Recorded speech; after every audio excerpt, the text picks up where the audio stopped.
Hey everybody, LordKnight here.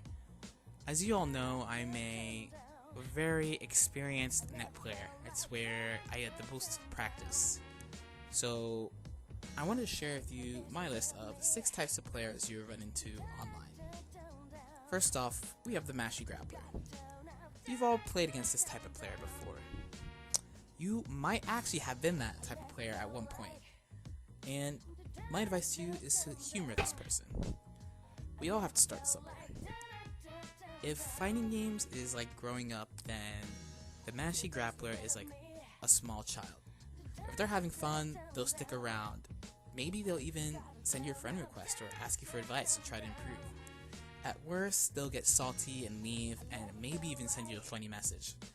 So you don't really have to kick them. The only risk you're taking is their connection might be a little suspect, which of course encourages their tactics, but you win some, you lose some, right? Number 2 is the Netplay protagonist. You check their character card and you see like a Ragna or a Jin, a Sol, Kai, Narukami, or Yosuke, and you already know what to expect. This player is a little different from the Mashy Grappler because they know how to play the game on paper.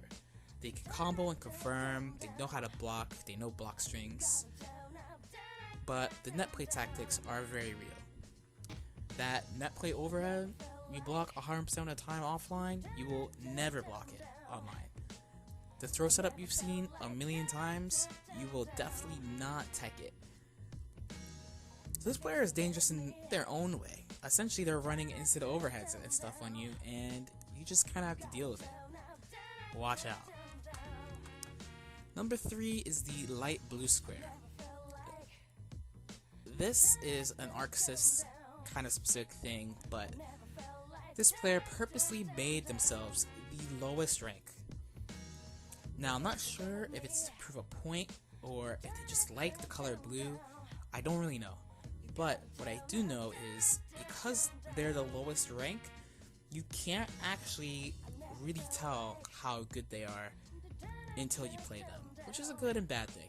There are other people who, like, you could tell they have their ranking points, they're Dan, they have a certain level or whatever specific to the game, but the light blue square specifically is the one true mystery of the game. Number 4 is the technician. I feel bad for this player. They play difficult characters or execution heavy characters, but they live in a secluded island like Mexico or Canada, and it's very difficult for them to play offline, so online is all they have. This is actually the net player I respect the most because it's it's already hard enough to play an execution character offline. When you add like lag and then like random delays and frame drops, it could be hard. It can really be hard and frustrating. So here's to you, technician, do your best. Number 5 is the Edgelord, and we've all seen this player. They play Hazama, they play Adachi, they play Minazuki. By day, they're a quiet student or a mild-mannered worker. They make your food or they work at an office, but by night, the mask comes off and they become their true form. They hate everyone, they hate the world, and they play the angriest too. Watch out for the desperation super counter hit confirms and stuff, especially for Minazuki players. They will not only have the edgy character as their avatar, you can also check their character card. So when you see the two combined, you already know you have an edgelord. The worst is when you have, say, in Persona, an Adachi avatar, Adachi main character, and then Adachi navigator. That's the highest level of edgelord.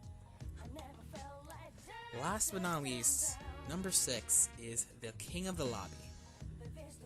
The King of the Lobby, this is a net player. He definitely has the highest rank, he definitely has very high ranking points, and if there's some sort of extra player rank like PP or Dan, then their Dan is also very high. This is the player that everyone else in the lobby looks up to. He's in there every day. He's not actually that bad of a guy, but he's still someone you need to beat down. You need to lay down the law. The king of the lobby is essentially like the big fish in a small pond kind of deal, but they actually are probably at least decent at the game. So give them a shot, try to play with them. They'll definitely want to improve if you're beating them. And that's it. If there's anything you want to see, if you want more lists from me, let me know. See you next time.